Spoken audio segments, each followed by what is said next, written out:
¿Cómo está?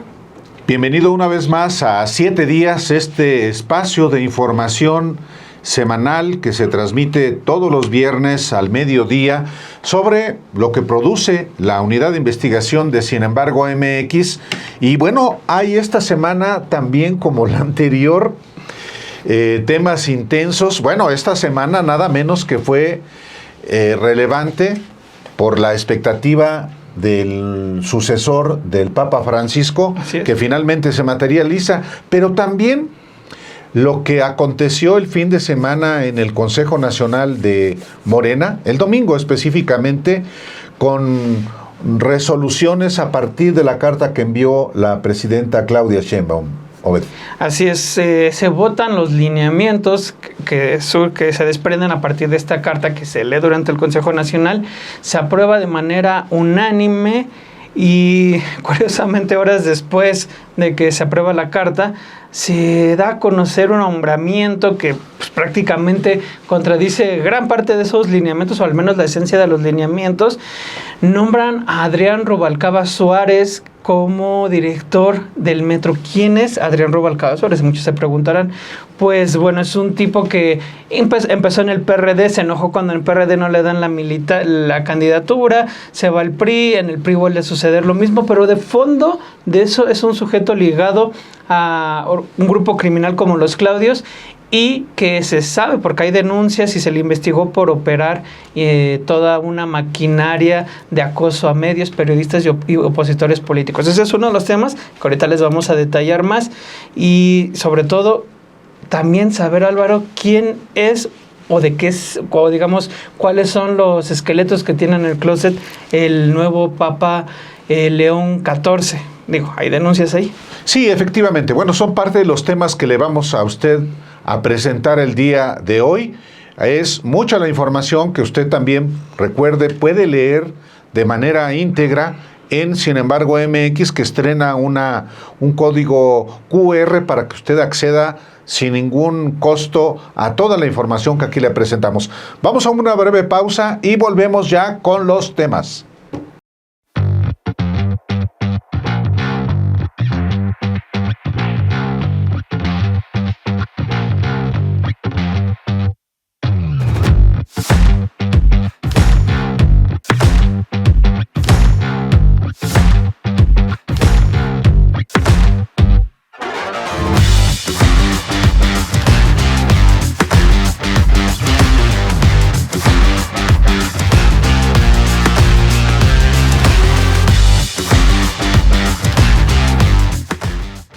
La presidenta Claudia Sheinbaum, preocupada por lo que observa en Morena, su partido, emite una carta que estuvo anunciando con tiempo.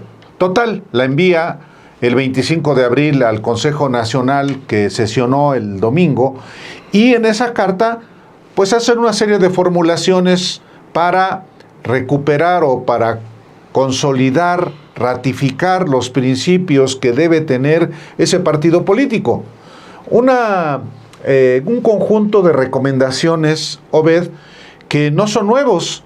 En realidad ya los había enviado, los había leído, de hecho, en un decálogo en septiembre del año pasado, en el Congreso Nacional de Morena, que eligió a la nueva dirigencia encabezada por Luisa Alcalde. Pero ahora, a la luz de morenistas adelantados que quieren ser candidatos a puestos de elección popular, particularmente la gubernatura, ella plantea pues una serie de elementos, entre ellos tiempos para el proselitismo, y también un tema que ya inclusive se ha legislado, el tema del nepotismo, entre otros. Y sesiona el Consejo Nacional, que es el órgano máximo de dirección entre un Congreso y otro. Está por encima del Comité Nacional que encabeza Luisa Alcalde. Es una especie de parlamento. Morena tiene, digamos, si se puede definir así, su ejecutivo, que encabeza Luisa Alcalde, su legislativo, que es el Consejo Nacional, y su judicial, que es la Comisión Nacional de Honestidad y Justicia. 3 órganos de ese partido político que se llama Morena. No se llama Movimiento de Regeneración Nacional, no. Ese en todo caso es la denominación informal de un proyecto de carácter político. Pero Morena, dicho lo anterior, aprueba estos lineamientos que, digamos, ponen o tratan de poner orden en ese partido. Claro, está el tema, bien dices, el nepotismo, sobre todo porque increíblemente, aun cuando la presidenta había dicho que tenía que ser algo que se tenía que aplicar de 2027, ya sabemos la discusión, ahí meten los del Partido Verde, una reserva, me parece que fue Manuel Velasco, y que tiene el respaldo ahí de los... Pues sí, de los coordinadores de Morena para pasarla hasta 2030. Pues evidentemente la presidenta en su momento manifestó su malestar. Dijo, ok, la movieron a 2030, pero dentro del movimiento se tiene que respetar que sea en 2027. De Morena, no del movimiento. Exacto, de Morena. Que precisamente, y eso es otro tema que vamos a hablar más al rato, el PT ya dijo pues que ellos prácticamente no tienen por qué estar acatando eso. ¿Por qué? ¿No? Y aun cuando los lineamientos de Morena, de los que se aprobaron, hay un punto en el que dice que exhorta a los morenistas cuando vayan a un tema de a los aliados políticos a tratar de convencerlos, sugerirles que se acaten a esos lineamientos que aprobaron. Difícilmente yo veo, si el PT, que los ha acompañado en teoría a lo largo de tanto tiempo, ya dijo que no, difícilmente el Partido Verde va a acatar esos mismos principios, ¿no? No me quiero adelantar, pero sí quisiera hacer un paréntesis sobre lo que dice Obed. Sí, Morena se comprometió en la sesión del Consejo Nacional del domingo, algo que ya había adelantado, que el tema del nepotismo, en el caso de Morena, va a operar a partir del 2027. Así Está es. bien. Nada más que sus aliados no. Y el tema es importante en particular en un estado, en San Luis Potosí, donde no hay que olvidar, Morena perdió. Ahí ganó el Verde. Ahí ganó el Partido Verde en alianza con el PT. Y los del Partido Verde y del PT, que formalmente gobiernan San Luis Potosí, tienen un gobernador que quiere dejar a su esposa como gobernadora, o en consecuencia a su padre. Va a ir en alianza Morena con estos dos partidos que dicen: a nosotros no nos afecta el compromiso de Morena, porque en la ley quedó que esto entra en vigor hasta el 2030. Ese es... Que digan misa, ¿no? Exactamente. Entonces, por eso digo, es importante no perder de vista. Cierro el paréntesis. No, y es que es muy prudente, porque precisamente ahí va ese tema que va a abrir una rendija, que es otra discusión y otro tema a abordar, porque aquí lo haremos evidentemente, pero sí, lo que se abre ahí es hacia adelante, pues una rendija para quienes quieren reelegirse dentro del movimiento. Bueno, más que reelegirse, llevar a sus parientes cercanos. Está el caso de Zacatecas, no lo olvidemos, que Saúl Monreal ya dijo en distintas ocasiones que él quiere. Pues vamos a ver, ¿no? Sí, pero ahí él es miembro de Morena, no es del Verde. Pero ni del podría PT. Irse con el Verde y Morena. Con Morena y el PT. Esa es una posibilidad, en efecto. Esa es una posibilidad. Pero en el caso específico de Morena aprobó una serie de asuntos, y ahí estuvo nuestra compañera Romina Gándara dándole cobertura. Sí, estuvo a lo largo del Consejo Nacional y preparó esta crónica que les dejamos aquí. Sin embargo, nos encontramos en estos momentos en el World Trade Center, donde se realizó la Convención Nacional de Morena, en la cual se dio lectura a la carta enviada por la presidenta Claudia Sheinbaum, en la que envía una advertencia a la dirigencia del partido de que el propio Morena se podría convertir en un partido de Estado, donde advierte del sectarismo, del influyentismo, y también alerta y advierte de un exceso de pragmatismo. Una carta que, a decir de los presentes, pues fue y movió a las bases, a quienes estaban dentro de esta convención, que cabe resaltar, fue una convención a puerta cerrada. completamente cerrada, muy hermética esta convención, en la que también hubo varios oradores, además de que la presidenta del partido, Luisa María Alcalde, lee la misiva. Pues hubo varias participaciones, vinieron los gobernadores y gobernadoras del partido Morena, también estuvieron integrantes de la dirigencia y pues obviamente los consejeros nacionales, quienes escucharon esta misiva, y en la que después de leerla se establecieron los lineamientos claros y las reglas más que claras para quienes aspiren pues en las próximas elecciones intermedias del 2027. También pues uno de los puntos más sentidos y que más pedían las bases y que se abordó obviamente fue la prohibición del nepotismo, como también pues se prohibieron otras prácticas como el influyentismo, el amiguismo, entre otras.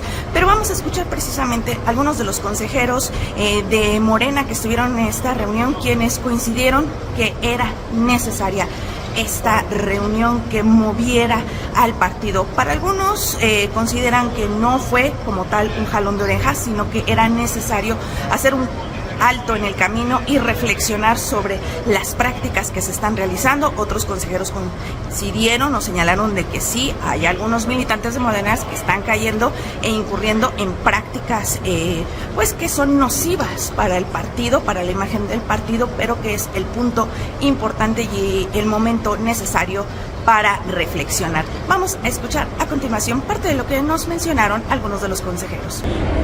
Nos presentaron más bien los lineamientos de comportamiento ético para representantes del partido, fundadores, servidores públicos y a todos los actores representantes de nuestro partido.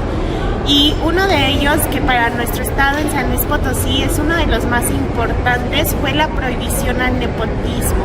De verdad era un lineamiento que era súper necesario tocar y profundizar, porque nuestro partido movimiento se rige justamente por el tema de no mentir, no traicionar y no robar al pueblo de México. También vimos lineamientos sobre la austeridad republicana, que de verdad es algo súper importante que tocáramos, porque pues por ahí ya habían varios medios de comunicación tratando pues de chayotear, ¿no?, a nuestro partido y a nuestros referentes, y creo que estos lineamientos, más que nada para todos, fue una sacudida que ya nos hacía falta como partido, y sobre todo que los partidos satélites de afuera vean que estamos organizados y totalmente unidos, que aquí esto va para mucho tiempo. ¿Qué consecuencias puede tener el partido si no se cumplen y si no se rectifica como se está haciendo el llamado ahora? Pues justamente este consejo yo creo que a todos nos sacudió y quedó muy claro que estos lineamientos se tienen que cumplir sí o sí, y en los estatutos justo aprobamos hoy el tema para que quien no cumpla o esté pasando la línea, pues inclusive pueda ser sancionado y retirado de nuestro movimiento. Entonces, la verdad es que en unidad todo en nuestro partido ha funcionado siempre y continuaremos así. De verdad, aquí no hay desigualdad, y nuestros referentes, que son nuestros ejemplos, nos están poniendo el ejemplo. Entonces, pues para la militancia y los referentes jóvenes que vamos en camino, vamos a seguir con el legado.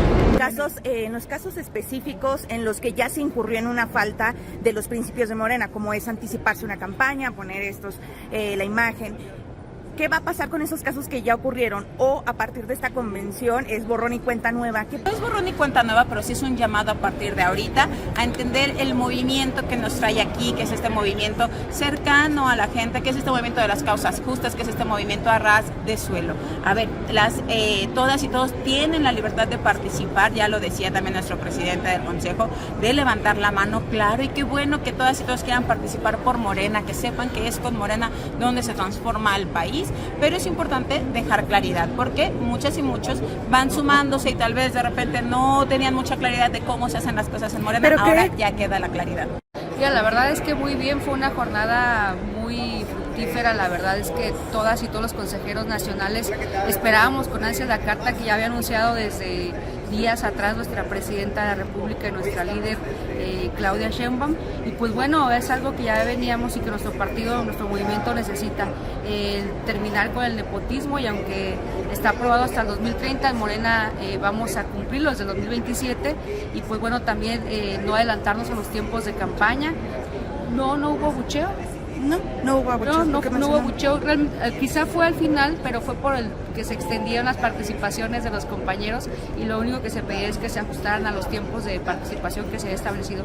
Pero no hubo bucheo, por el contrario, fue un consejo con mucho ánimo, con mucha unidad, y la verdad respaldando las propuestas que nos hizo nuestra presidenta Claudia Sheinbaum en voz de nuestra dirigente nacional Luisa María Alcalde. Yo creo que para una buena cantidad de militantes de Morena, de fundadores de Morena, tenemos que no perdernos. Ahora que tenemos tantos espacios de poder, no nos podemos perder, no podemos caer en actitudes como las que tuvo el PRI y el PAN cuando gobernaron, y entonces es digamos un consejo muy importante y muy adecuado. ¿Por qué cree que fue necesaria que la presidenta tuviera que enviar una carta, un llamado de atención para que el partido no estuviera cayendo en estas prácticas? Todo el tiempo hay que irnos recordando siempre que la lucha por el poder que hace Morena siempre debe de ser para transformar la sociedad, para servir, no para servirnos de ese poder.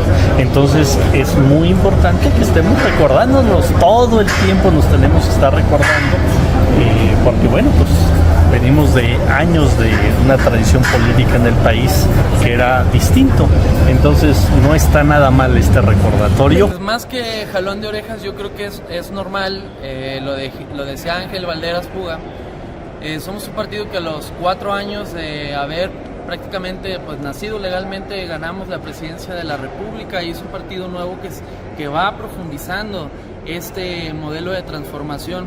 Qué bueno que en este Consejo Ordinario Nacional se presenta estas iniciativas en contra del nepotismo, en contra también de todas las acciones de despilfarro, de derroche, porque pues precisamente en Morena no representamos eso.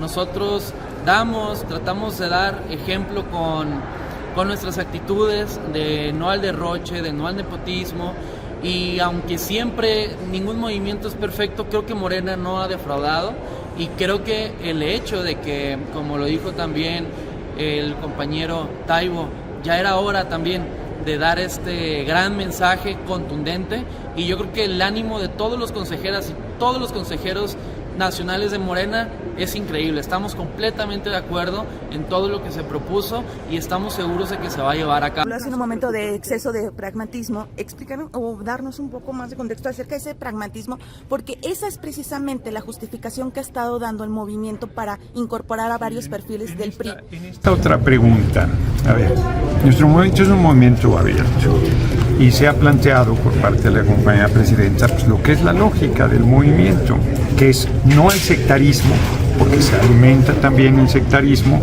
y un equilibrio con que el pragmatismo no sea un pragmatismo que deje los principios a un lado. Me parece que hasta ahora eso no ha sucedido y no sucederá. ¿No se ha convertido Moreno en un caballo de Troya? No, hombre, claro que no. O sea, de hecho fue por unanimidad. Fue por unanimidad. Fue por no es cierto. Está faltando a la verdad. La discusión fue muy serena, bueno, yo me atrevería, el compañero presidente Alfonso Lazo dijo por unanimidad, yo me atrevería a decir que fue por aclamación. Francamente, fueron muy claras los respaldos al planteamiento, no hubo una sola intervención que planteara inconformidad con un solo punto, y yo creo que son los puntos de nuestro movimiento, no debe haber ninguna sorpresa. Lo que se acaba de acordar es lo que ha sido el espíritu, la esencia, el motor de nuestro movimiento, estar con la gente, ser congruentes, ser consecuentes, y la procedencia política de diferentes compañeros, compañeras, no modifica, porque nosotros no nos hemos movido un milímetro de nuestras posiciones, son otras personas las que han cambiado su posición, han venido a sumarse al movimiento y hasta ahora han enriquecido. No dudaría que pudiera haber alguna inconformidad con sustento, y si la hay, ya está planteado el camino, la Comisión de Honor y Justicia, que es quien determinará cualquier controversia. Sí, porque los consejeros aplaudieron y celebraron obviamente esta convención, la carta enviada por la presidenta, y sobre todo se aprobaron 5 ejes, los lineamientos. Después de que se dio lectura a la carta, se aprobaron los lineamientos, entre los que destaca la austeridad, la independencia y también el respeto entre los militantes, entre otros aspectos, como obviamente ya saben es la prohibición del nepotismo, del amiguismo. Incluso también se habló del tema de la reelección, en el que se estableció que quienes participen en la elección del 2027 ya no se van a poder reelegir para la siguiente elección. Ese es mi reporte para Sin embargo al aire. Romina Gándara. Desde tiempo atrás ya se estaba ahí barajeando, trascendiendo, ahí especulando, filtrando la información de que Adrián Rubalcaba, exalcalde de Coajimalpa, legislador priista, operador de Carlos Salinas de Gortari, como le llaman, la oreja de Carlos Salinas de Gortari, iba a llegar al sistema de transporte colectivo Metro, lo que se considera pues una cuestión ahí de favores políticos, porque recordemos que él en diciembre de 2023 deja la alianza PRI-PAN, y la deja no por una convicción política, simple y sencillamente, como sucede en la trayectoria de Adrián Rubalcaba, no se le da la candidatura o no se respalda el PRI. Alejandro Moreno Cárdenas no respalda su candidatura a jefe de gobierno de la Ciudad de México. Al contrario, respaldan a Santiago Taboada, que es el candidato del bloque, el panista. Entonces, Rubalcaba sale mal del bloque y se suma a operar a favor de Morena, tanto en la Ciudad de México particularmente, y pues empezó a verse que esta designación se iba a dar desde tiempo atrás se iba a dar, que ese es otro tema que vamos a profundizar, que en este video que ha causado indignación de este empresario michoacano que dice que es mejor ser director del metro que gobernador de Tlaxcala, ya lo estaba él celebrando desde marzo, 19 de marzo. Más de un mes antes. Mes antes, y pues bueno, llega Adrián Rubalcaba, justo más de un día después, unas cuantas horas más de que se aprobaran estos lineamientos en Morena, siendo un personaje que representa precisamente todo lo que Morena dice que no se tiene que hacer.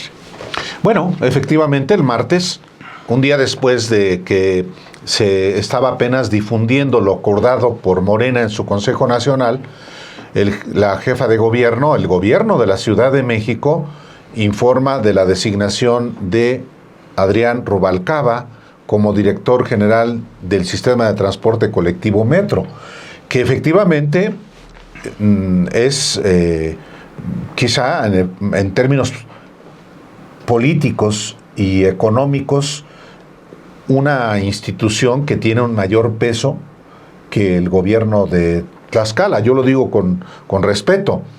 Es más que una secretaría. Es el sistema de transporte colectivo más importante del país y uno de los más grandes del planeta. Entonces, un nombramiento que es eminentemente político de Adrián Rubalcaba genera una enorme deliberación y también inconformidad, sobre todo después de lo que aprobó Morena. Fue decisión de la jefa de gobierno de la Ciudad de México, Clara Brugada, pues naturalmente ella es la que gobierna la Ciudad de México y es la que tiene a su cargo la dirección general del metro. Pero aquí no puede pasar desapercibida la responsabilidad de la presidenta Claudia Sheinbaum, con quien Adrián Rubalcaba acordó también políticamente su apoyo en las elecciones del 2024, cuando se temía que estaba en riesgo la capital, el triunfo de Morena en la Ciudad de México. Es decir, hubo un acuerdo político ¿Es un cargo político? Sí lo es. No hay manera de que no pueda hacerlo. Entonces, también forma parte del análisis de las razones del nombramiento, pero pues se toma una decisión política y se asumen las consecuencias políticas también. Y las consecuencias políticas tienen que ver que es un personaje que en su biografía política no es un personaje, un político consecuente, sino es un político por lo menos acostumbrado al chantaje en su acción política. Pero sobre todo, es un personaje que ha sido puesto bajo investigación por conductas delincuenciales y de presuntos vínculos con grupos criminales. Entonces, sí, no puede ser de otra manera que haya voces que digan, híjole, ¿que no hay mejores? Y esa es parte de la discusión. Es una decisión política indiscutiblemente. ¿Va a tener costos políticos? También, bueno, que los asuman. Nuestra compañera Daniela Barragán se metió a ver esta cuestión de cuál es el patrimonio de Adrián Rubalcaba. ¿Por qué el patrimonio? Parte de lo que puedes encontrar respuestas de un político es a través de lo que reporta, cómo lo reporta y de qué manera lo hace, ¿no? Ella, al revisar sus declaraciones patrimoniales desde 2019, 2023, me parece que son los años que revisa nuestra compañera Daniela Barragán, encuentra una similitud con otro priista demasiado opaco, con Enrique Peña Nieto. Adrián Rubalcaba reporta tener donaciones de joyas, de relojes más bien, de pinturas, antigüedades, colecciones de miles de dólares en cuanto de monedas, que de plumas, escritorios con precios miles de dólares. Daniela calculaba que en total en puras donaciones recibió en un solo año, en 2019, más de 5 millones de pesos, además de tener negocios con empresas. Extraño, porque reporta tener un ingreso millonario, creo que son como 2 millones de pesos de una empresa, que al año siguiente ya desaparece, y luego reporta ser socio de otra empresa, en la cual no le genera ningún tipo de rendimientos y demás. Es interesante ver todas estas cuestiones, y nos recordaba a Enrique Peña Nieto, porque ustedes sabrán, él cuando reporta su única declaración patrimonial, en la cual se puede evaluar 2013, en la cual decía tener 7 terrenos, 4 casas, la mayoría de ellas donados. Él decía que como parte de esta herencia, ¿no? Ajá, exacto. Decía que como parte de esta herencia que le había dado, si mal no recuerdo, su madre, pues ya después vemos a este político que oculta su patrimonio ya viviendo en España con una Bilsa dorada, con un chalet de lujo y viviendo en otra casa. Pues sin duda se hace la comparación, porque te hace advertir qué tipo de prácticas son las que está emulando este sujeto que se inserta, como dices tú, en un sistema de transporte colectivo, que por cierto, Álvaro, este año recibió uno de sus mayores presupuestos como parte de la rehabilitación que se está prometiendo dar. Pues es interesante. Sí, por supuesto. Entonces, por estas razones es que llama la atención un nombramiento como este. Y un nombramiento como esto tiene que ser revisado a plenitud en términos de la congruencia de un político en su actuación, en su biografía política. Y manifestar un desacuerdo es válido. Es tan válido como quien lo respalda. Pues ¿quién lo respalda? Pues para empezar, la jefa de gobierno. Vamos a ver ese trabajo que preparó nuestra compañera Daniela Barragán.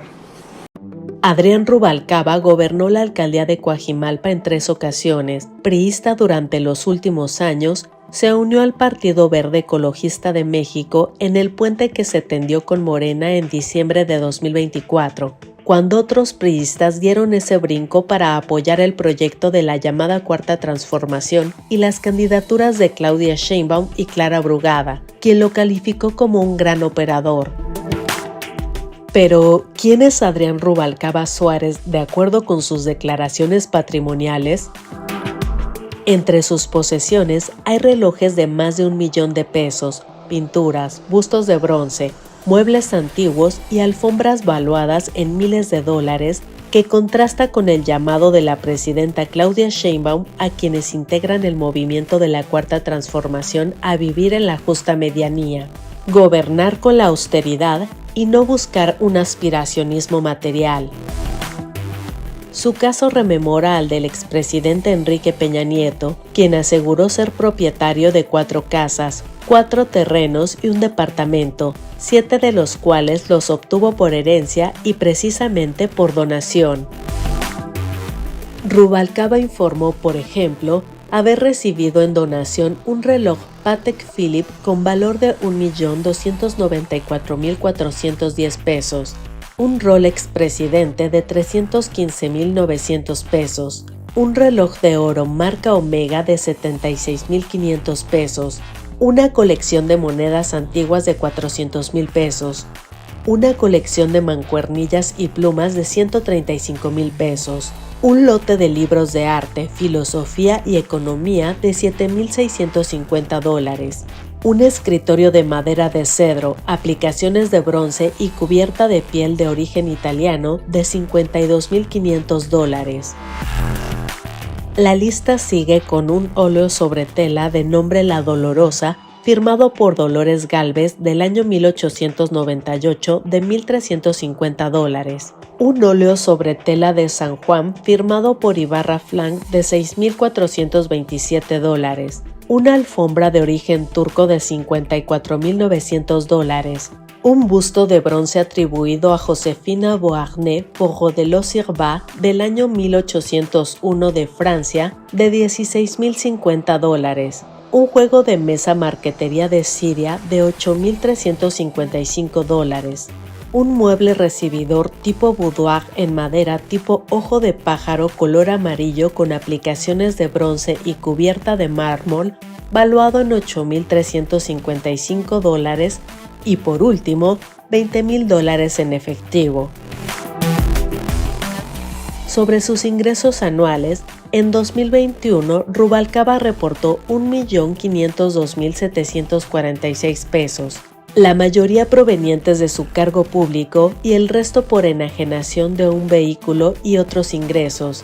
Ese año informó ser accionista del 50% de la empresa Shehade SADCB, dedicada al comercio al por menor. Justo para 2022, esa empresa le generó ingresos por $1.652.033 pesos, por lo que ese año ganó en total $3.302.550 pesos. Finalmente, para 2023, la empresa ya no aparece en su declaración y sus ingresos extras a su cargo público fueron por intereses generados y por arrendamiento. De la empresa que lleva su apellido y de la que dijo ser representante, reportó en 2024 tener un porcentaje de participación de acuerdo a la escritura de 50%. Rubalcaba no reportó su desincorporación. Si fuera el caso, simplemente ya no apareció. Es la última declaración disponible del funcionario capitalino a pesar de que estuvo en la Secretaría de Seguridad Pública y Ciudadana y por ley estaba obligado a reportar sus bienes. No cumplió con el requisito. Ahora, Adrián Rubalcaba, como delegado, como alcalde de una de las demarcaciones muy importantes de la Ciudad de México, que es Coajimalpa, donde se ubican no solamente desarrollos residenciales de altísimo poder económico, sino el centro comercial Santa Fe. Tiene también muchas cosas extrañas en sus informes. Hay auditorías que se le practicaron sobre el uso de recursos federales y uso de recursos de la Ciudad de México, locales, que dejan por lo menos muchas dudas, Obed. Sí, son auditorías que se hacen a los recursos que entrega la Federación como parte de las partidas federales que se asigna a cada uno de los gobiernos estatales, y esos a su vez se los tienen que, digamos, brindar a municipios. En el caso de la Ciudad de México es a las alcaldías. Llamó la atención de que en una de las auditorías que se hace a una partida federal, se audita el 100% de la partida y el 100% de la partida que encuentran irregularidades al no haber certeza de que se destinaron, más bien de saber a dónde se destinaron ese tipo de recursos. Son recursos, en el caso de las partidas federales, en este rubro del que le hablo, que la pueden utilizar abiertamente. Hay partidas federales que sí están etiquetadas y que estaban en términos muy concretos.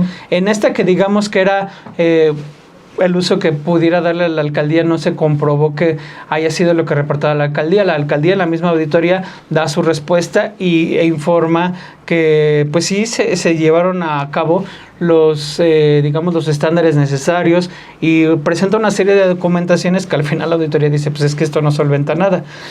Lo mismo ocurre con la otra auditoría, y la otra es una auditoría de desempeño, que más bien es una evaluación cualitativa sobre cómo es lo que opera, y lo único que determinan, y se me hizo relevante darlo a conocer, es que durante la gestión de Adrián Rubalcaba en la alcaldía de Coajimalpa, la última gestión, porque él primero es como delegado 2015-2018, no, 12. Exacto, 2012-2015 y luego 2018-2024. En el periodo 2021-2024 ellos lo que determinan es que nunca acató lo que establece la ley en materia de austeridad, ni siquiera hizo mecanismos para llevarla a cabo, y en rubros en donde se podía eficientar el gasto, más bien se fue aumentando año con año, que esa es una de las críticas. ¿Y por qué traerlo a, pues ahora sí, como algo relevante? Pues precisamente porque está dentro de un movimiento o de un partido movimiento, como se le considera a Morena, que precisamente lo que ellos buscan es acatar esas medidas de austeridad que se emprendieron desde el gobierno de Andrés Manuel López Obrador y que todavía se les ha dado continuidad. Sí, una vez más es la prédica y la práctica.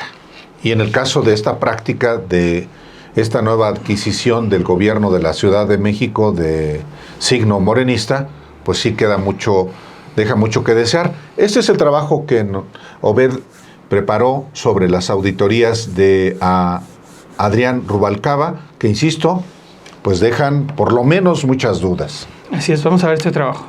Adrián Rubalcaba Suárez, el nuevo director del Metro, es considerado por el gobierno de la Ciudad de México como un administrador experimentado, con gran capacidad de liderazgo y diálogo, que se ha comprometido con la ciudad y sus habitantes, aun cuando por lo menos 3 auditorías realizadas al último año de su gestión en la alcaldía Coajimalpa dan cuenta de una gestión opaca, con observaciones sin solventar sobre daño al erario y que no adoptó medidas de austeridad. El nombramiento de Rubalcaba Suárez, un político denunciado e investigado por ordenar ataques contra medios, periodistas y políticos opositores, se da justo con el sistema de transporte colectivo, el Metro, que recibió para este 2025 un presupuesto histórico de 23,000 millones de pesos para ampliar las labores de mantenimiento y modernización. A lo largo de su trayectoria de más de 20 años en la política, ha sido señalado e investigado por las autoridades por ordenar ataques a periodistas, medios y opositores políticos, incluso de su propio partido. Rubalcaba Suárez ha sido involucrado además en diversos actos de violencia física y acusado ante la entonces Procuraduría General de la República, hoy Fiscalía, y de la dependencia de la Fiscalía Especial por su posible vinculación con una banda de secuestradores llamada Los Claudios. A eso se suman las irregularidades que dejó en su último año como alcalde de Coajimalpa, una demarcación que gobernó entre 2012 y 2015 como jefe delegacional y a la que regresó en 2018 y hasta 2024 como alcalde. De hecho, durante todo este tiempo al frente de este gobierno local militó en el PRI. En su última cuenta pública, la Auditoría Superior de la Federación encontró irregularidades y un presumible daño a la hacienda pública en lo que respecta al uso de recursos federales que el gobierno de México da a los gobiernos municipales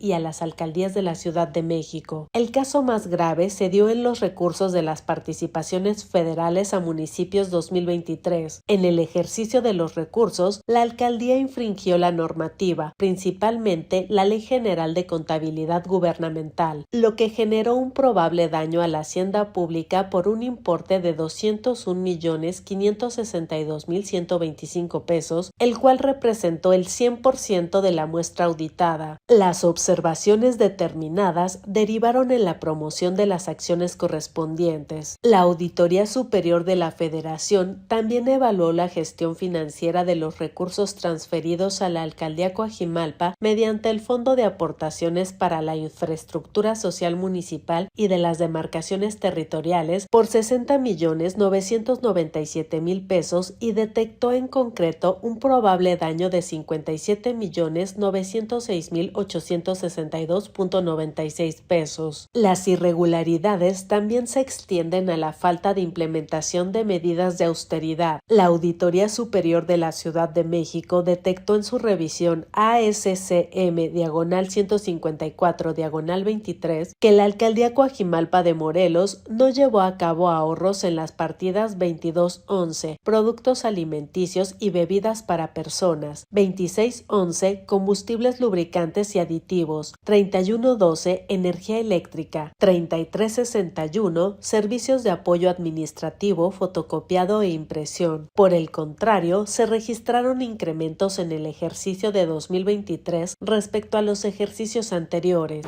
Hablábamos hace rato de cómo el anuncio de Rubalcaba, más bien en ciertos círculos, estaba más que cantado. Ya todos nada más estábamos esperando que se confirmara realmente. Y tan es así que en el cumpleaños que se celebra el 19 de marzo en la casa del empresario michoacano José Luis Salinas Gutiérrez, ahí ya estaban festejando que Adrián Rubalcaba iba a ser el próximo director del metro, y él decía en esto lo que intentó hacer una broma, que era mejor ser director del metro que gobernador de Tlaxcala. Evidentemente sus comentarios ya generaron repudio dentro del gobierno de Tlaxcala, que preside precisamente la morenista Lorena Cuellar. Que le pidió, pues más o menos prácticamente lo que le dijo era que era darle continuidad a esta visión que se tiene desde antaño de siempre hacer menos a Tlaxcala por pues lo que sabemos, ¿no? Términos que vienen desde el colonialismo, y que de ahí tiene esa idea de siempre demeritar lo que implica ser el gobierno de Tlaxcala. Ya pide respeto y demás. Más allá de la polémica, al ver este video, pues uno se mete a la cuenta de Instagram, que es de donde se presume que surgió este video, que precisamente ya fue borrado, al menos ya no se encuentra normalmente, porque yo lo que vi, hay otro video de su cumpleaños en donde él ya adelanta quién va a ser la próxima gobernadora de Tlaxcala, de Hidalgo. De Hidalgo. Exacto, y es el mismo festejo, pero no se ve que sea el mismo video, no es el mismo video en el que celebra, ¿no? ¿Quién es este empresario? Exactamente, a lo que vamos. Empezamos a ver. Tú ves las fotos recientes, pues presume su cercanía con la presidenta Claudia Sheinbaum Pardo, a la que le regaló un cuadro con la imagen del Papa Francisco, mismo que le regaló a Pablo Lemus de Movimiento Ciudadano. Pero le empiezas a rascar y ves que es un personaje que hace unos años invitó a la basílica a José María Aznar, el expresidente español de derechas, pero le rascas más y ves que en 2018, por ejemplo, se toma fotos con su amigo, así lo define Ricardo Anaya, entonces candidato presidencial. En ese mismo periodo electoral también se toma su foto con su otro amigo, José Antonio Meade, entonces candidato del PRI. Curiosamente no tiene foto con Andrés Manuel López Obrador. Es ahijado también de bodas, que ese es otro tema, de Miguel Ángel Osorio Chong. ¿Quién es José Luis Santillán? Pues es José Luis Salinas, pues básicamente es un personaje camaleónico que ahorita está muy amigo de los de Morena, pero realmente no tiene, como al parecer, una convicción política. Él prácticamente se relaciona con todos. Ahí vemos regalando botellas de tequila a Don Ramón, que es uno de sus negocios. Él como empresario tiene una empresa que tiene distintas inversiones, entre ellas el Pollo Feliz, Tequila Don Ramón, pero también presume tener negocios como el cultivo de aguacates, pero también tiene una firma de seguridad privada que él dice que desde 2002 que se creó, trabajó en los gobiernos federales. Eso nos da a entender un poco que tal vez es Fox Calderón Peña. Dice que estuvo por 15 años y que ya después ya no pudo seguir operando y que ahora solamente le da a privados. también dice que llegó a tener Álvaro hasta negocios de guarderías, construcción de casas de interés social y de lujo. Lujo. Es un empresario que tiene distintas labores y un amplio abanico de inversiones. Como tiene un amplio abanico de amigos, no importa qué partido está, junto a Beltrones, con todos prácticamente. Con Santiago Taboada, con Manuel Espino, con la ex procuradora de Felipe Calderón, Marisela Morales, con gobernador de Michoacán, su paisano, él es de Ario de Rosales, Michoacán, con personajes de todo signo. Bueno, este es el personaje que cobró relevancia a partir de que adelanta hace un mes que Adrián Rubalcaba iba a ser el director general del Metro. ¿Ha cometido alguna ilegalidad? No. ¿Ha cometido alguna irregularidad? Que sepamos, no. Pero el personaje llama la atención justamente por este abanico de relaciones políticas con políticos muy prominentes de nuestro país. Hay un dato más, dices esto de irregularidades. Él se casa en 2017 con la entonces senadora perredista Iris Vianey, me parece, quien en su momento, que en 3 años antes, más bien en 2014, había sido fotografiada junto con la hija de Plancarte, uno de los jefes del cártel de los Caballeros Templarios. Ella dijo, bueno, sí, fue un evento, esta chica era cantante y pues estaba ahí, yo me fotografié con ella. En su momento fue un escándalo político, ellos se casan en 2017, pero para 2023, por lo que él dice en entrevistas, es que pues ya estaban separados, ¿no? Nada más para ponerlo. Sí, efectivamente. Entonces, es un perfil de quién es este personaje y lo elaboró Obed Rosas y se lo presentamos enseguida. Por cierto, tenemos al próximo director.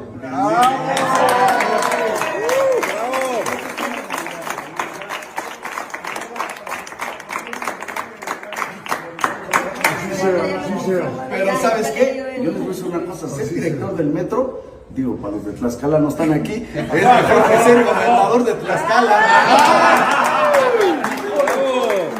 Que así sea. Que así sea.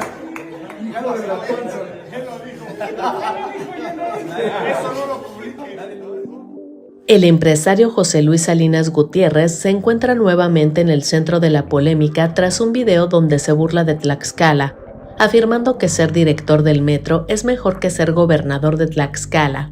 De esa manera pretendió celebrar el empresario el nombramiento de Adrián Rubalcaba Suárez. Este comentario, pronunciado hace 7 semanas durante la celebración de su cumpleaños el pasado 19 de marzo, ha generado indignación y una exigencia de disculpa por parte del gobierno de Tlaxcala, que considera sus palabras como una visión reduccionista y poco informada sobre la importancia histórica y cultural de la entidad. Lo que hace particularmente revelador este incidente es el contexto en que ocurrió, una celebración a la que asistieron figuras políticas de diversos partidos, desde Morena hasta el Verde y el PT, incluyendo a Emanuel Reyes Carmona, suplente de Marcelo Ebrard y miembro de La Luz del Mundo, Sandra Cimey Olvera, a quien Salinas perfiló como futura gobernadora de Hidalgo, la petista Ana Karen Hernández y Luis Armando Melgar del Partido Verde y vinculado a Ricardo Salinas Pliego. Esta diversidad de invitados ilustra perfectamente la capacidad de Salinas para cultivar relaciones en todo el espectro político mexicano. El michoacano, quien dirige el corporativo JLS, mantiene un impresionante portafolio de negocios que incluye Tequila Don Ramón, la cadena El Pollo Feliz de Jalisco, producción de aguacate, desarrollo inmobiliario tanto de interés social como de lujo, estaciones de gasolina y hasta guarderías. Este amplio espectro empresarial parece ir de la mano con su habilidad para tejer relaciones políticas con figuras de todos los colores partidistas. Su vida personal también refleja estas estratégicas conexiones. En 2017 se casó con la entonces senadora perredista Iris Vianey Mendoza, quien había sido previamente vinculada con el cártel de los Caballeros Templarios de Michoacán, algo que ella negó categóricamente. Lo notable fue la lista de padrinos de boda, el entonces secretario de Gobernación Miguel Ángel Osorio Chong y su esposa como padrinos de velación, y el procurador Raúl Cervantes Andrade como padrino de arras, aunque este último no asistió a la celebración. También estuvo presente el entonces gobernador hidalguense Omar Fayad. El alcance de sus relaciones parece no tener límites. En sus redes sociales presume fotografías entregando cuadros con la imagen del Papa Francisco tanto a la presidenta Claudia Sheinbaum como al gobernador emesista de Jalisco Pablo Lemus. Sus conexiones abarcan también al ejército, con imágenes junto al general de división Francisco Leana y al general Eduardo Danielevic, así como a la jerarquía católica, incluyendo al arzobispo primado de México Carlos Aguilar Retes y al monseñor Efraín Hernández Díaz, rector de la Basílica de Guadalupe. Su tequila Don Ramón parece ser la llave que abre muchas puertas. Salinas documenta en sus redes sociales cómo regala botellas a figuras tan diversas como el embajador de México en Estados Unidos, Esteban Moctezuma, al embajador estadounidense en México, Ronald Johnson, a los dirigentes de Morena, Luisa María Alcalde y Andrés Manuel López Beltrán, el empresario Francisco Cervantes del Consejo Coordinador Empresarial, al ex jefe de gobierno Miguel Ángel Mancera, e incluso a la exprocuradora Marisela Morales, un regalo estratégico que parece cultivar amistades en todos los ámbitos del poder.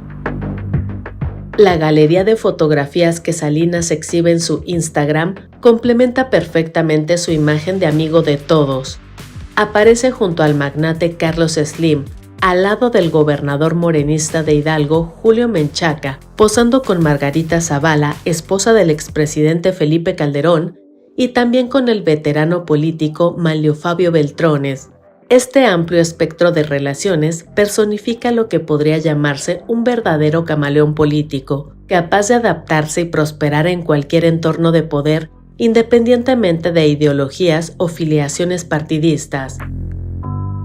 Dentro de Morena, lo que decíamos, estos lineamientos, lo adelantábamos, hay un lineamiento que sugiere, invita a la militancia a acercarse a los aliados y casi convencerlos que de buena voluntad acaten estos mismos principios rectores que se aprobaron en el Consejo Nacional de Morena el domingo pasado.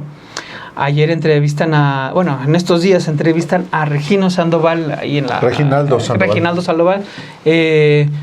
Una plática con reporteros. Coordinador de los diputados federales del Partido del Trabajo. Y ahorita prácticamente uno de los liderazgos más visibles actualmente del PT, Alberto Anaya, siempre es discreto. Es el único líder, Alberto Anaya. Reginaldo Sandoval y otros son... ¿Operadores? Pues sí. Bueno, habla Reginaldo Sandoval. Perdón. No, es importante que, por cierto, no se pierdan el close-up que hicieron sobre Alberto Anaya, donde precisamente se habla sobre esto. Regresando con el paréntesis, Reginaldo Sandoval dice que ellos no tienen que acatar realmente ningún tipo de lineamiento porque pues ellos no lo aprobaron, ellos son partidos e incluso se dice que a la fecha ellos son el único partido de izquierda que existe y que se mantiene en su lucha contra el neoliberalismo, aun cuando siempre existen estas versiones y esta fuerte etiqueta de que pues prácticamente nacieron gracias al salinismo. De hecho, Alberto Anaya es amigo de Carlos Salinas de Gortari y de Raúl Salinas de Gortari. Desde los 60 estudió en la Facultad de Ingeniería. Economía, ¿no? De Economía. Sí, ambos estudios. Bueno, todo esto porque dentro del PT cada vez se han dado más episodios donde ahí se están viendo fricciones. Todos vimos hace un par de semanas en otro consejo del PT en el que se volvió a elegir a Alberto Anaya por otros 6 años más. Es en este evento donde abuchean todos a Gerardo Fernández Noroña al considerarlo pues que será una suerte de pues que les dio la espalda al afiliarse traidor, a Morena. Le llamaron. Exacto, le llaman traidor al afiliarse a Morena y no quedarse en el PT. Digamos, incidente se suma a otros como el hecho de que el petismo está molesto de que en Veracruz se le hayan dado más posiciones en las alcaldías, en las candidaturas para las alcaldías al Partido Verde Ecologista y no a ellos. De hecho, ellos van a ir solos. Pero si uno le rasca realmente, han llegado a distintos confrontamientos, incluso desde tribuna, y Reginaldo Sandoval es el que está acusando a Morena de ser soberbios, básicamente de está dándole la espalda. También dice que ya quedó saldado el tema ahí con Noroña.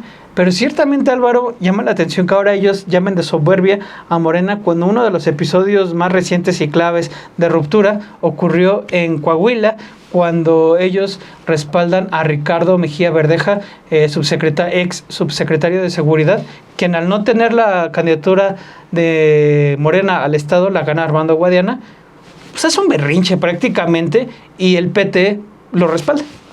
Sí, es un pleito de socios. El Partido del Trabajo es un partido efectivamente que nació durante el gobierno de Carlos Salinas, y los orígenes de ese partido tienen vínculos muy estrechos con Carlos Salinas desde los 60. No solamente Alberto Anaya con Raúl Salinas y Carlos Salinas, sino Hugo Andrés Araujo, por ejemplo, otros maoístas, porque el Partido del Trabajo tiene ese origen, un origen maoísta. Hasta la fecha siguen siendo muy proclives a China, a Corea del Norte, a Cuba, y está bien. Por eso ellos dicen, el único partido de izquierda en México es el Partido del Trabajo. Y el Partido del Trabajo ha sido, digamos, socio primero del PRD, de Cuauhtémoc Cárdenas, y luego, bueno, a excepción del 94, que en el 94 el Partido del Trabajo postula a Cecilia Soto, no apoya a Cuauhtémoc Cárdenas, que sí lo hace en el 2000, en el 2006, en el 2002, en el 2018, apoya a Andrés Manuel López Obrador. En el 2015 apoya al PRI en una elección estatal de Querétaro y al PAN en la elección estatal del Estado de México. Efectivamente, ha habido estas separaciones coyunturales y llegamos a la actualidad cuando el Partido del Trabajo, que sabe de su poder, es el poder que tiene de no hacer mayoría constitucional en la Cámara de Diputados y en el Senado. Totalmente. Ese es el poder que tiene el Partido del Trabajo. Entonces, el Partido del Trabajo se dice agraviado porque fue desplazado por la soberbia de Morena en Veracruz, por ejemplo.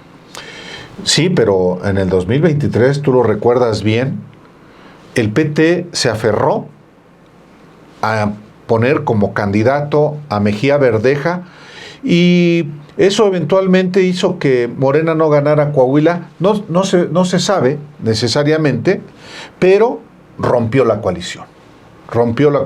Actuó de una manera que Morena se lo condenó.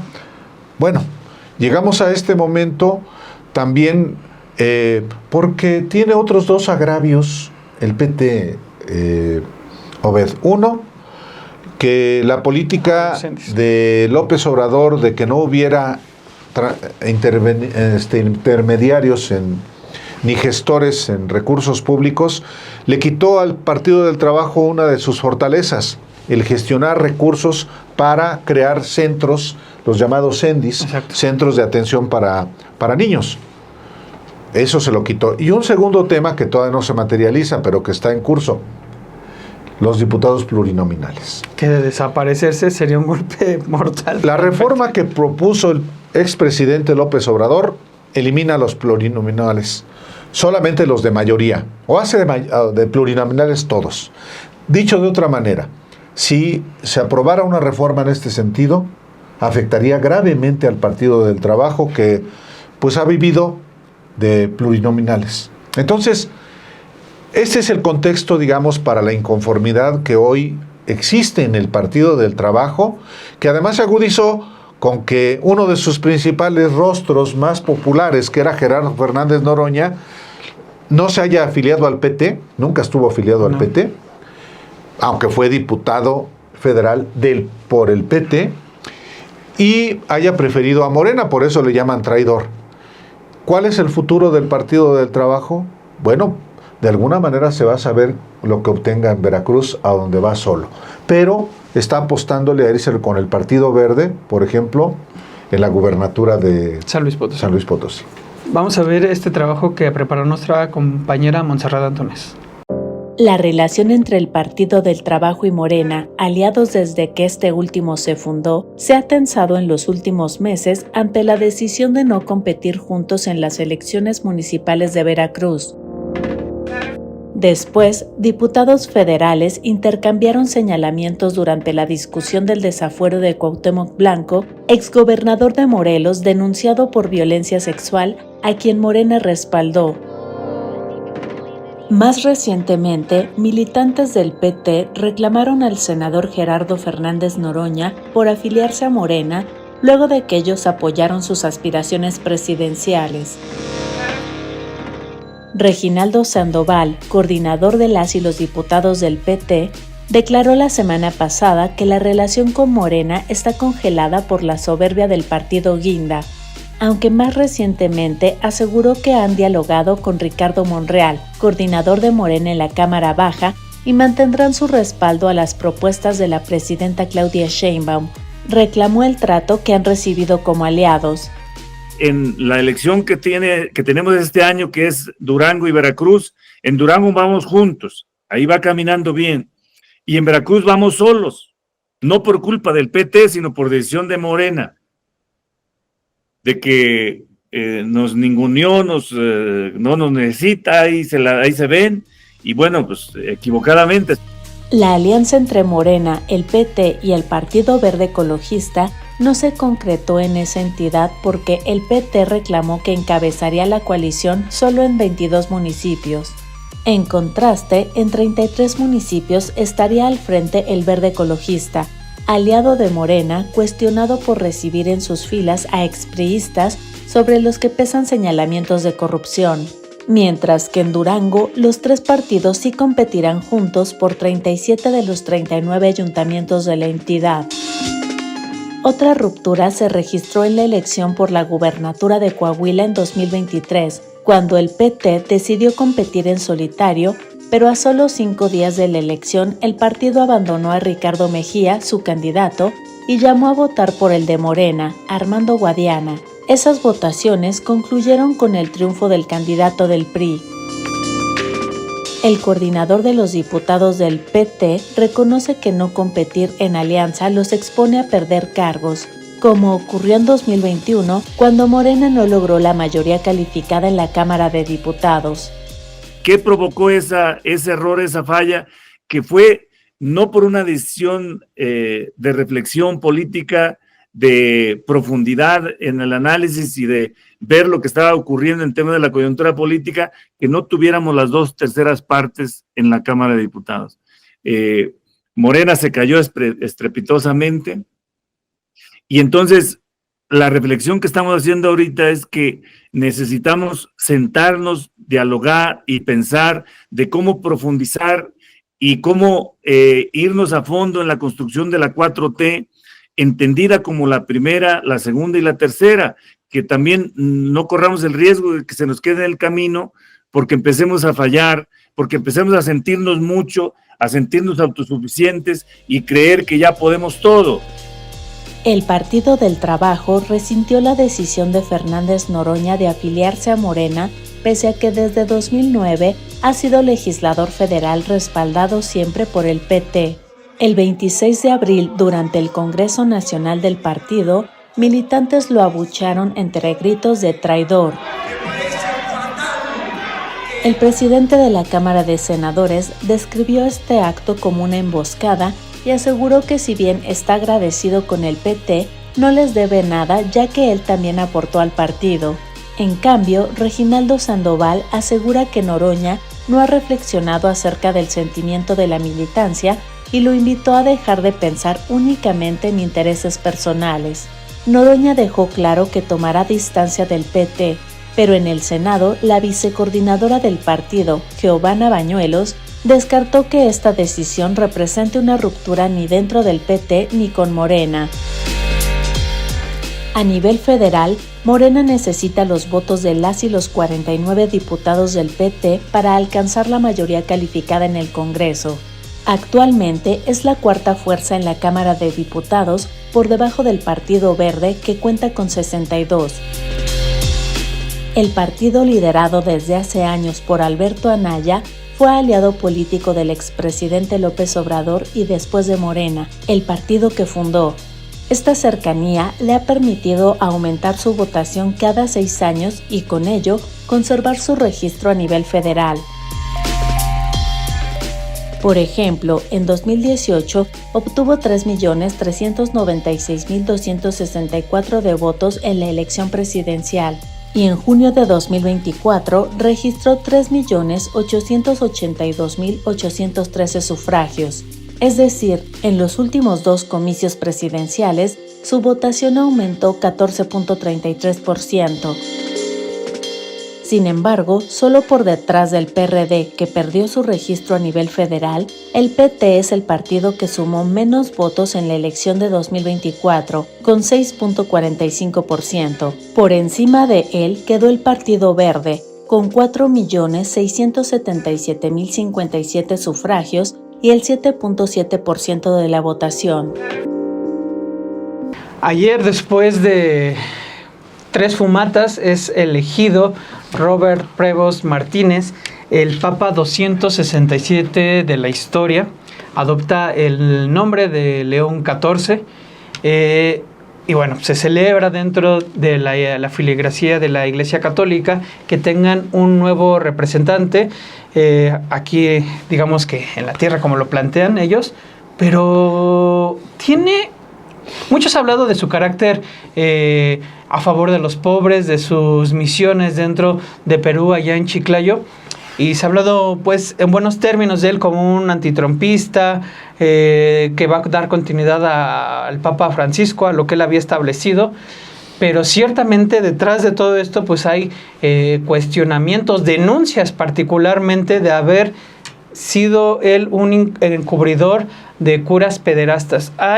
Me parece el caso que más se le está denunciando, que él mismo lo ha negado en su momento. La arquidiócesis de Chiclayo, allá en Perú, también lo ha negado, es que él encubrió a 2 curas pederastas que abusaron de 3 mujeres cuando ellas eran niñas. La denuncia ellas la hacen cuando ellas son mujeres adultas, y lo que están denunciando es que él supo de los casos, pero realmente no hizo nada, lo cual llevó a que el caso prescribiera en lo civil, ya que nunca presentaron demanda, no dieron acompañamiento psicológico, y es lo que denuncian las víctimas, y pues prácticamente no hizo nada. Ese es un caso. Otro caso es cuando él estaba en la arquidiócesis allá de Chicago. Él era líder, una de las voces, uno de los miembros líderes de allá de la arquidiócesis de Chicago, y había un caso que databa desde los 90s de un cura que había sido separado del sacerdocio por haber abusado, está comprobado, la Fiscalía de Illinois lo comprobó, de 13 menores, y él llega a 2000 siendo como uno de los responsables de esa iglesia, de esa parte, y uno de los puntos que había ordenado a las autoridades es que este cura no podía estar cerca de niños, Entonces, el Papa permitió, de acuerdo con esta denuncia, que viviera en un convento que estaba al lado de una primaria. Estos 2 casos se denuncian en marzo, Álvaro, 25 de marzo me parece, en una carta que envían al entonces Papa Francisco para pedirle que, de acuerdo con los principios que le había establecido 6 cardenales, entre él uno de ellos, que pues se hicieran las acciones correspondientes. Esto pasa un mes antes, un mes después, pues es elegido Papa. Sí, naturalmente que casos tan aberrantes como el abuso sexual por parte de sacerdotes, en particular contra niños, por supuesto que son absolutamente inaceptables, y todos, incluyendo el caso del nuevo Papa, deben ser debidamente esclarecidos. Hay estos señalamientos por parte de una asociación de víctimas de violación de sacerdotes pederastas, que efectivamente cobra vigencia ahora que ha sido electo este Papa nacido en Estados Unidos, y que en realidad se hizo mucho de su sacerdocio en el Perú. Pero pues así como se le observa que en la toma de posesión, llamámoslo de esta manera, como Papa, lució un crucifijo de oro absolutamente contrario a lo que Francisco lució cuando asumió el cargo de Papa, también hay que revisar efectivamente si tuvo responsabilidad en casos tan aberrantes como la pederastia clerical. Hay, en el caso del Perú, voces en el sentido de que no tuvo que ver. Lo dice uno de los autores de un libro que se llama Mitad monjes, mitad soldados, ¿cómo se llama? 10, se apellida. Y que habla de un caso de una congregación muy curiosa, el Sodalicio de Vida Cristiana, que es una organización, una congregación religiosa muy vinculada, por cierto, a la organización secreta El Yunque de México, pero en todo caso, toda la biografía del Papa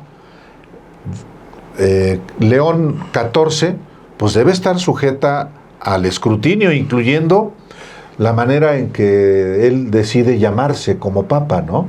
Sí. Que alude al Papa León XIII, quien en 1891 publica la Rerum Novarum, que es una encíclica que condena al comunismo y condena al capitalismo y habla del trabajo de los trabajadores, del valor que generan los trabajadores, que debe ser recompensado. Es decir, estamos ante un nuevo Papa que está generando muchas interpretaciones. ¿Es continuidad de Francisco? Dicen, es que es León, no por León XIII, sino por León, el hermano de Francisco de Asís, León de Asís, que era no solamente su hermano, era su compañero, y que por tanto tiene un mayor compromiso este Papa con el Papa Francisco, que ya falleció. Bueno, parte de las interpretaciones y de la información que se va generando, incluyendo el tema de la pederastia clerical. Quien hace la denuncia es la red de sobrevivientes por abusos por sacerdotes, SNAP, S-N-A-P por sus siglas en inglés. Se puede consultar la carta que envían al Papa Francisco dentro de Sin embargo, ahí está dentro del texto. Así es. Para que, pues ahora sí que vea, lo único que hacemos nosotros es dar a conocer que existen estas denuncias de sobrevivientes a pederastía clerical y que hay una denuncia que se hizo pública y que se presentó al entonces Papa Francisco. Y que damos a conocer tanto como el hecho de que efectivamente el nuevo Papa es de origen francés y español. Su mamá se apellidaba Martínez. Exacto. Entonces es un Papa que decidió migrar de Estados Unidos al Perú, a irse a la sierra, que pues allá no hay vinos como les gustan a Norberto Rivera Carrera, o campos de golf, ¿no?, como les gusta, o departamentos en torres de lujo como los dos departamentitos que compró Norberto Rivera en la torre mítica de la Ciudad de México. Exacto, es importante todo esto para irnos siempre formando de una imagen más amplia de pues estas figuras de poder, y pues los dejamos con este trabajo que preparamos en la unidad de investigación. El cardenal estadounidense Robert Prevost, de 69 años, ha sido elegido como el Papa número 267 de la historia, adoptando el nombre de León XIV. Hasta su elección, se desempeñaba como prefecto del Dicasterio para los Obispos, cargo responsable de supervisar las investigaciones contra obispos según la ley de Vos Estis Lux Mundi, que establece los protocolos para abordar abusos sexuales en la Iglesia Católica. Su nombramiento ocurre en medio de serias acusaciones presentadas por la red de sobrevivientes de abusos por sacerdotes. En marzo pasado, esta organización envió una carta al difunto Papa Francisco denunciando a 6 cardenales por encubrimiento de casos de abusos, entre ellos Prevost. Las acusaciones específicas contra él se relacionan con su gestión como obispo de Chiclayo, Perú, donde presuntamente no investigó adecuadamente denuncias contra los sacerdotes Eleuterio Vázquez González y Ricardo Yesquen por abusos de 3 menores. Según los testimonios de las víctimas, Prevost no habría seguido los procedimientos establecidos por la Santa Sede, no abrió investigaciones preliminares, no notificó a las autoridades civiles, no restringió apropiadamente el ministerio de los sacerdotes acusados y no ofreció apoyo psicológico a las víctimas. Incluso existen fotografías que muestran al sacerdote González celebrando misas públicamente durante el periodo en que supuestamente estaba suspendido. A estas denuncias se suma un caso anterior del año 2000, cuando como superior provincial de los agustinos, Prevost autorizó al padre James Ray, acusado de abusar sexualmente de varios niños, a mudarse a un convento situado a pocos metros de un colegio católico. Ray ya tenía restricciones desde 1991 por haber admitido comportamientos inapropiados con un menor, pero aún así fue trasladado cerca de la escuela primaria Santo Tomás Apóstol, sin informar a la administración del colegio sobre su historial. La diócesis de Chiclayo ha negado estas acusaciones, afirmando que los sacerdotes fueron debidamente suspendidos y que se enviaron informes al dicasterio para la doctrina de la fe.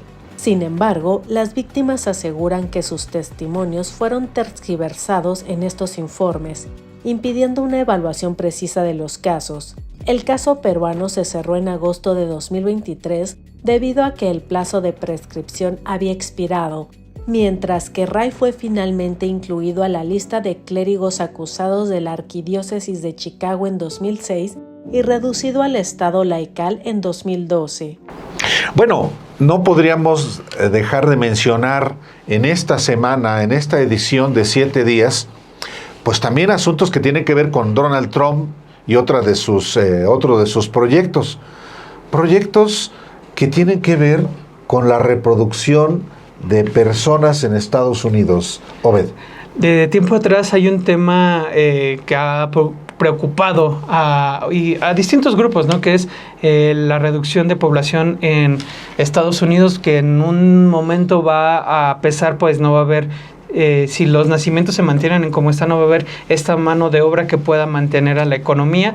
De ahí que han dado el papel de importación de la migración. Evidentemente, con políticos como Donald Trump, que no quieren migrantes, han estado llevando a cabo distintos esfuerzos para repoblar Estados Unidos, evidentemente con gente aria, gente blanca.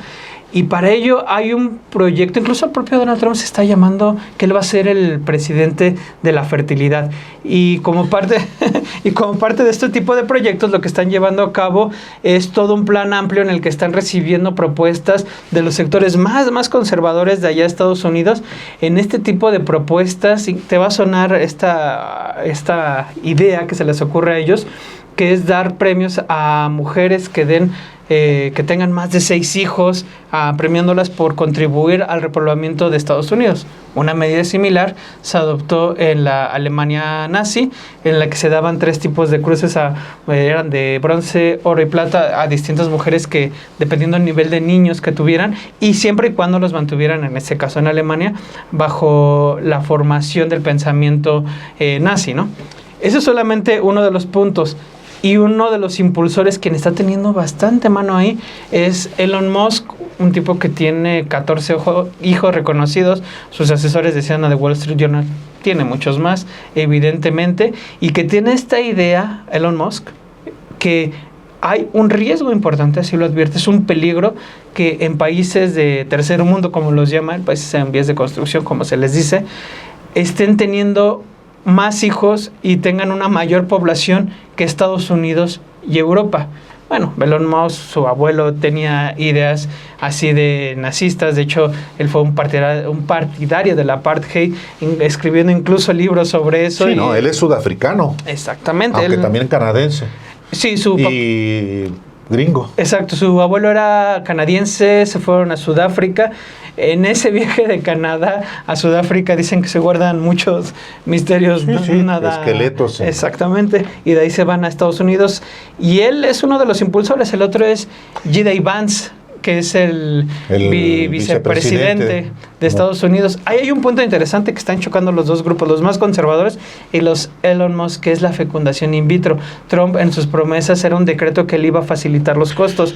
Para los más conservadores, pues es una afrenta, pero pues Elon Musk ha utilizado eso para tener a varios hijos. Obviamente quieren repoblar Estados Unidos, no con morenos, ¿no? No, pues no. Sino con arios. ¿Los van a poner a piscar?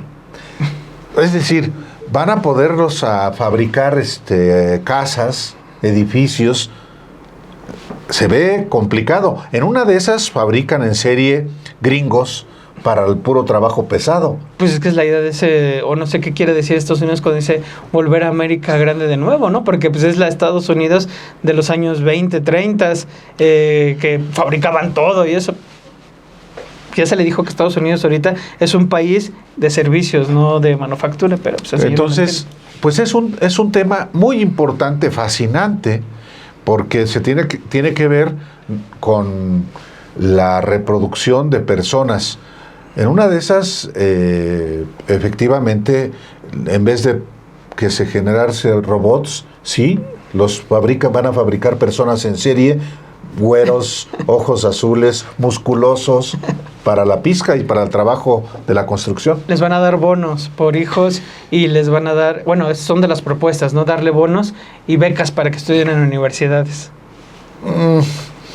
Bueno, otra locura y hasta cursos a mujeres sobre su ciclo menstrual para ayudarlas a entender cuándo, o sea, pueden tener relaciones coito para embarazarse. No son ideas mías, son ideas que llevan ahí a... No, sí. Bueno, este es el trabajo que también les presentamos a ustedes hoy. Desde principios del siglo XX, diversos regímenes han implementado políticas natalistas con reconocimientos oficiales a la maternidad prolífica. Francia inició esta tendencia en 1920, pero fue durante el Tercer Reich cuando estas políticas tomaron un cariz ideológico más definido. Adolf Hitler instituyó en 1939 la Cruz de Honor de la Madre Alemana, premiando exclusivamente a madres arias con 8 o más hijos, excluyendo deliberadamente a las mujeres judías entre los millones de condecoradas. Esta práctica fue posteriormente adoptada por otros regímenes autoritarios como la Unión Soviética bajo Stalin y en épocas más recientes por países como Hungría, Kazajistán y Rusia. Las proyecciones demográficas de la Oficina del Censo estadounidense revelan un panorama de transformación étnica. Aunque la población blanca no hispana continúa siendo mayoritaria, su proporción está en descenso constante. Para 2060 se estima que representará menos del 45% en escenarios de inmigración moderada, llegando a un mínimo del 42.7% con alta inmigración. Solo en un escenario hipotético de inmigración cero mantendría una ligera mayoría del 50.7%. Estos datos han generado inquietud en círculos conservadores preocupados por los cambios en la composición demográfica del país. En este contexto, dentro de la administración Trump, han surgido voces que ven en las políticas natalistas una oportunidad para promover valores conservadores tradicionales mientras refuerzan su discurso contra la inmigración.